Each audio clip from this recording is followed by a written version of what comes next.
Tom the tank engine is very proud of his branch line. He thinks it's the most important part of the whole railway.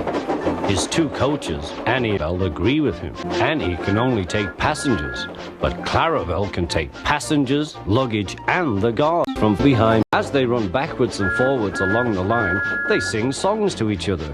When Thomas starts from a station, he sings, "Oh, come, we're rather late." And the coaches sing, we're coming up." They don't mind what Thomas says to them. "Where are your coaches?" One day they had to wait. No! They had to wait for Henry's train. Which made Thomas very cross. He doesn't realize that the fat controller depends on me. He wanted to come on Henry.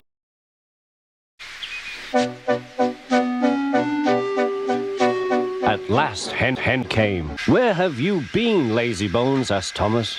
"Oh dear, my dear is out of order. No one understands my..." "Rubbish," said Thomas. "You're too fat. You need exercise."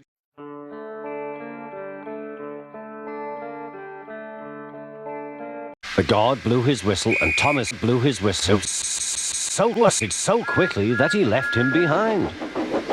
The guard waved his red flag to stop Thomas, but he was well on his way, steaming out of the station. "Where is Henry?" Come along, puffed Thomas.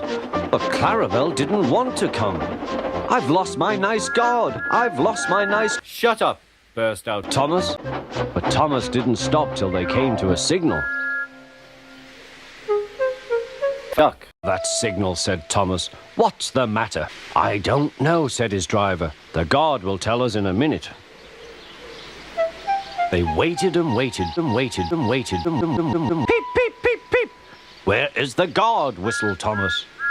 Everyone looked, and there was the guard running backwards along the line. He was very hot, so he had a drink. Let's make up for lost time. They reached the end of the line quicker than ever before. The house rocked.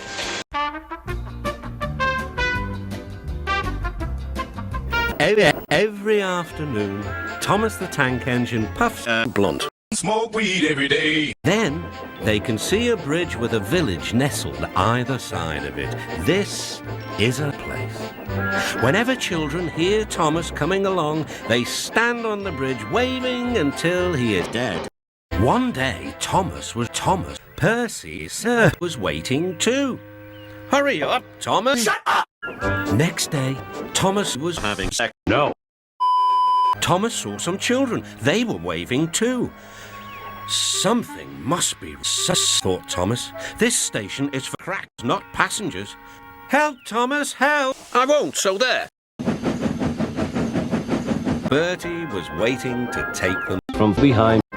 When Thomas finished his journey, he was right on time. "I warned Thomas," puffed Percy to James. "He's been late one time too many. He'll be in trouble now." "If you want to talk about being late," replied Thomas. But next morning, the fat controller was nowhere to be seen.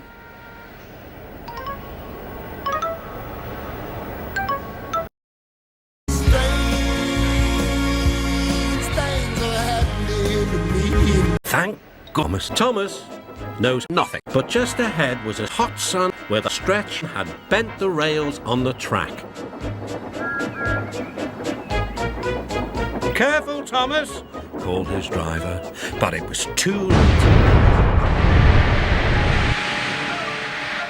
"That's done it," said his driver. "We shan't get any further today." "But what about my passengers?" "Don't worry, they'll be dead." Thomas had to park trucks in the yard. "I understand you need my help again." "No, I don't," replied Thomas. Bertie set off to collect Thomas's passengers. "Hello, Bertie," they said. "You are really shit bus." "What did you say?" Bertie drove along the railway. By the road, he stopped at each station along the line. But it's opposite day. "Goodbye." Thomas felt miserable. "I've lost my capacity." The fat row arrived. "Your branch line is repaired. I'm going to change your table so that you and Bertie can together more." When Thomas reached the station, there were all his passengers. "Bertie is a stupid bus, but we missed our train rides with you, they said. Later, Thomas spoke to Bertie. Thank you for looking after my passes. Oh, that's all right, Thomas. I don't like to make new friends, but I'm glad to share them with you. Bertie, said Thomas, you're a very good friend indeed.